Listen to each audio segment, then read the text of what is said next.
আসসালামু আলাইকুম। দেখুন আমরা এখন গাছ থেকে বেল পাড়ছি। এই যে বেল পেড়ে নিয়েছি, ফেটে গিয়েছে। তো এখন এগুলোকে আমরা কি করব, বাটি রেখে দিচ্ছি। এই তো সবগুলোকে আমি বার করে নিচ্ছি চামচ দিয়ে। তো বার করে দিয়েছে, শেষ। এখন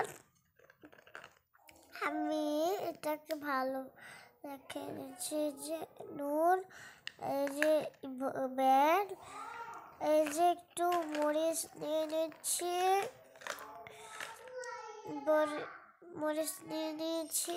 এখন আমি লবণ দিয়ে নিচ্ছি,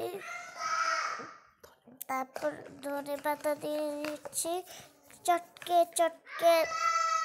ভালো আছেন সবাই? টাটা, আল্লাহ হাফেজ, পুরি বাড়া, টাটা।